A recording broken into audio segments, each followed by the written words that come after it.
Pemirsa, pengguna angkutan udara rute domestik semakin menurun. Ini terdampak dari mahalnya tarif pesawat udara. Hal ini juga berdampak ke banyak industri lainnya seperti pariwisata, bisnis kargo, dan lain sebagainya. Kami akan mengajak Anda melihat faktanya bersama rekan Dade Salampesi di Newsroom Metro TV. Dade, sebenarnya apa yang membuat faktor tarif pesawat kali ini sangat mahal? Ya, Ajeng dan juga pemirsa, dalam fact check Metro TV kali ini memang tarif pesawat udara banyak faktor yang menyebabkannya sehingga tarif pesawat udara ini bisa mahal. Salah satunya adalah yang sering disebut-sebut mahal beberapa waktu belakangan ini dan sering dibahas, yaitu adalah masalah aftur. Kita lihat bersama pemirsa sebenarnya seberapa besar angka aftur ini bisa mempengaruhi tarif pesawat udara, karena menurut Kementerian Perhubungan ternyata harga aftur ini mempengaruhi hingga 24% dari komponen pembiayaan suatu penerbangan. Sementara menurut berbagai literatur yang saya himpun bahkan bisa 30-40%. Tapi menurut Wakil Presiden Yusuf Kala, saya kira walaupun bersaing mereka juga harus tetap menghitung biaya tetapnya. Ada harga pokok daripada aftur itu karena 35% pemirsa kalau menurut Wakil Presiden daripada ongkos pesawat itu merupakan aftur. Jadi kalau menurut pemerintah secara resmi, Wakil Presiden Yusuf Kala mengungkapkan bahwa harga aftur ternyata sampai 35% mempengaruhi komponen biaya dalam suatu penerbangan pemirsa. Saya akan mengajak Anda untuk melihat dan membandingkan bagaimana harga aftur di sejumlah bandara besar yang ada di tanah air. Kita mulai dari Bandara Internasional Soekarno-Hatta, Banten, Jakarta.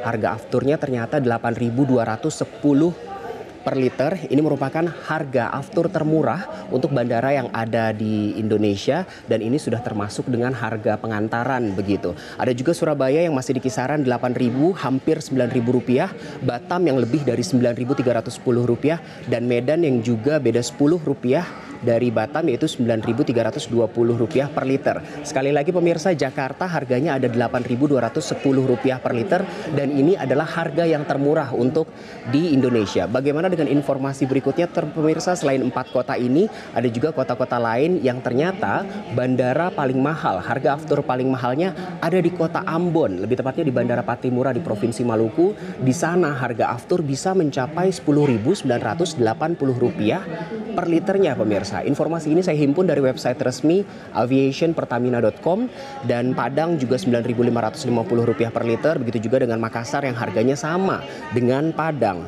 Dan kalau kita bandingkan dengan harga aftur di luar negeri pemirsa, ternyata harga aftur di bandara-bandara besar di Indonesia ini bahkan secara keseluruhan jauh lebih mahal jika dibandingkan dengan luar negeri. Bahkan Singapura dan Malaysia harga aftur juga lebih murah. Bahkan kalau kita melihat Vietnam, harga aftur di sana secara rata-rata hanya 7.500 rupiah per liter. Padahal untuk harga aftur di Jakarta tadi yang paling murah di Indonesia hanya 8.210 rupiah. Kita lihat dulu pemirsa informasi grafis berikutnya, dan ternyata sejumlah pemerhati meminta pemerintah untuk mengatur margin harga aftur agar Pertamina yang memang menguasai pasar aftur di Indonesia ini tidak asal dalam menentukan harga. Salah satunya adalah pemerhati energi Fabi Tumiwa. Kita lihat bersama.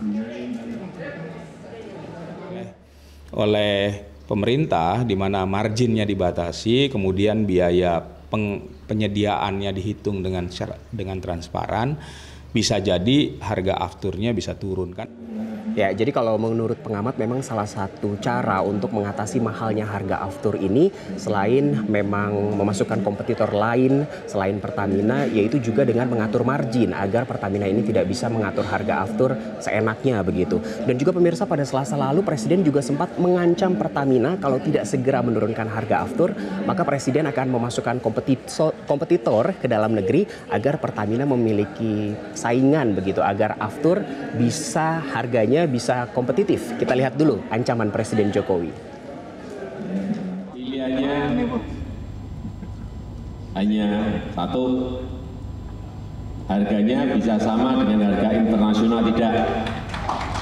Yang kedua, kalau nggak bisa, berarti saya akan masukkan kompetitor yang lain sehingga terjadi kompetisi.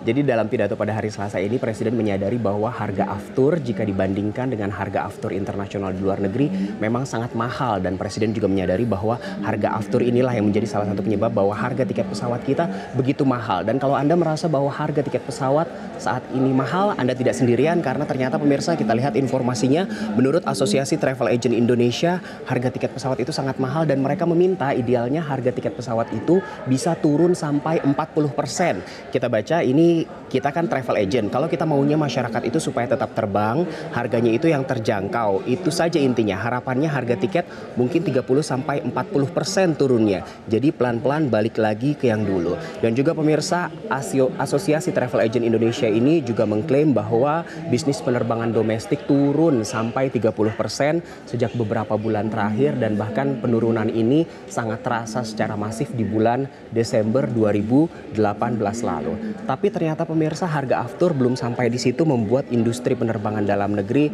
sempat terkeok begitu, karena ternyata di awal tahun ini juga Lion Group menyatakan penetapan tarif berbayarnya.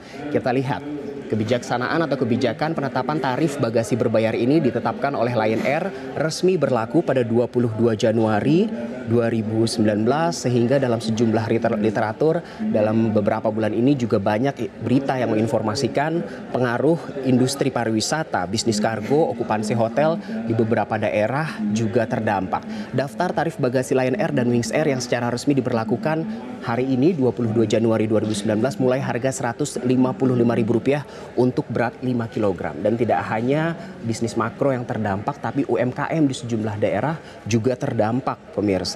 Kita lihat apa yang akan dilakukan oleh pemerintah dalam hal ini Kementerian Perhubungan, karena ternyata Kementerian Perhubungan pada awal bulan ini sudah menjanjikan untuk mengkaji masalah tarif bagasi ini, dan mereka meminta waktu selama 3 minggu untuk mengkaji masalah tarif ini. Kalau 1 Februari artinya seharusnya minggu depan Kementerian Perhubungan sudah bisa mengeluarkan peraturan untuk mengatur masalah tarif ini. Dan menurut Kementerian Perhubungan juga format aturan yang akan dikeluarkan berupa permen atau peraturan menteri, pemirsa. Dan ternyata pemirsa masih ada masalah lagi terkait dengan logistik yang menggunakan pesawat udara, karena menurut pengusaha logistik tarif kargo udara naik hingga 300%, pemirsa. Ini diungkapkan oleh Ketua Asperindo Muhammad Feryadi. Kita baca bersama, persentase kenaikan total mencapai lebih dari 300%.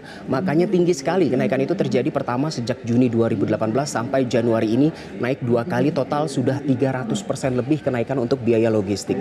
Jadi kenaikan logistik sampai 300% ini terjadi sejak Juni 2018, yang artinya sudah 8 bulan begitu tarif logistik menggunakan pesawat udara naik.